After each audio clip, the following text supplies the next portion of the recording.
Well, Cleveland wins 93, Golden State 89. Thriller, best finals I ever seen.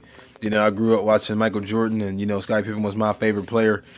You just got to give hats off to Cleveland. Obviously, they wanted it more than Golden State wanted it. It seemed like even on Golden State, the only person that really wanted it was Green. Lights out first half, 22 points, 5 for 5 3-point shooting. You know what I'm saying? He just wanted it more, and he just didn't really have no help or no supporting cast. And you definitely got to give him credit. Stand-up guy at the end coming to congratulate LeBron James. Everything he's been through. So I definitely got to give him credit there as well. Golden State was +5 on assists. The first half, Cleveland was 1 for 14 in 3-point shooting. So definitely they stuck in there. They fought, they battled. Cleveland was +9 on rebounds, +2 on offensive, +1 on blocks, +1 in turnovers. Cleveland won first, third, and fourth quarter, and Golden State only won the second quarter. So Green finished with 32 points, 15 rebounds, 9 assists, 1 assist shy of a triple-double, 2 steals. 6 for 8 3-pointers. He definitely played lights out. Along with, at that end when he blocked that easy go-ahead dunk. So you gotta give him credit, and just to let the people know, that's not a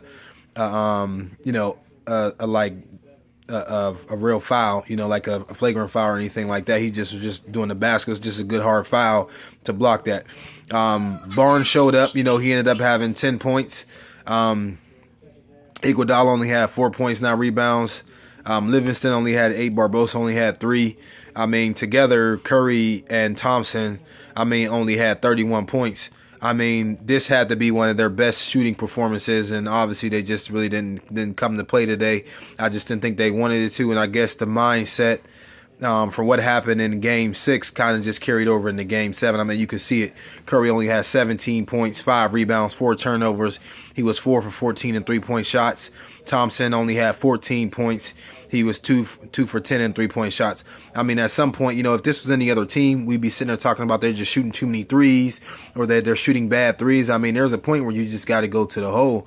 If you look at it, of them making a few buckets, and even at the end late, when you got to give Love credit when he was on Curry, he went to the hole. If Curry would have went to the hole, that could have easily put them, put them up, or not put them up, but came close.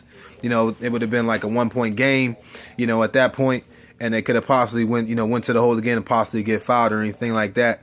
But it's definitely something that they're going to come back on. Hopefully, again, having one of the greatest seasons you ever can have in the regular season, and getting an MVP. But again, you still got to finish it. And that was one thing Michael Jordan said. When Curry and them got the Bulls record, he said, "Don't forget the ring." And I think it just I think they kind of got lackadaisical or complacent because they only lost 9 games in the regular season, and then they come to final to lose 9 games in the playoffs. You definitely got to, keep up the intensity.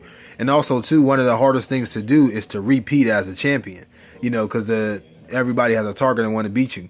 But then you got to look at it. I think the Cavs just wanted it more. They saw obviously that they came in Game 6, that they can win, and beat, Golden State because they won there in Game 5. So, you just got to look at it and you just got to say, hey, Love had 9 points. He played great defense.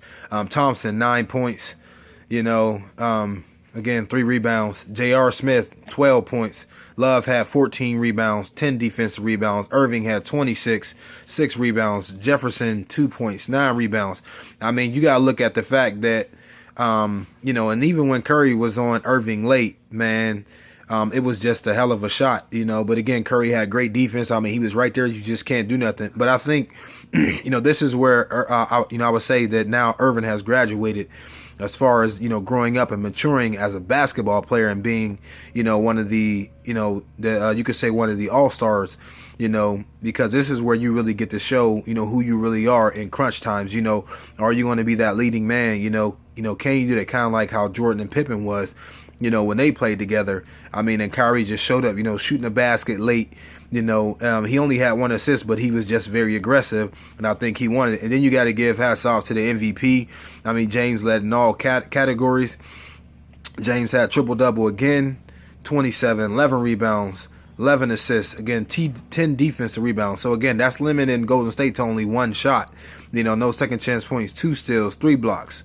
And then you got to look at, Golden State. Again, Game 5 and Game 7, they missed the last 9 shots. So you got to understand that, obviously Cleveland wanted it more. To help a city win a championship that they haven't won in 52 years. It was just awesome to come back and do that. In 2 years, he have won 1. So obviously, they came in, they were ready, they were going to fight, and they just wanted it more. You can see even with James blocking 3 layups. Maybe Iguodala should have tried to dunk that or anything, but I'm pretty sure he probably didn't think that LeBron James was going to run after him like that. But it was just a total effort. Even J.R. Smith tried to, block that shot, but just definitely something, to see one of the greatest, finals to watch, and to watch a game come down to the last thing. LeBron James missing that first free throw, and everybody like, oh, well, what is this next free throw going to do? And he makes it. So you got to give hats off to Tyronn Lue and the staff. He obviously knew what lineup to go with. He didn't play Fry that much this series. He didn't play Mozgov that much, but they ended up winning with that lineup. So you definitely got to give him credit. You just got to give hats off to Steve Kerr and their thing. The coach can only do so much. The players have to want to go out there and do it more, and that's what they have to get to. Having that taste of defeat. But I think we'll see what they do next year and next season.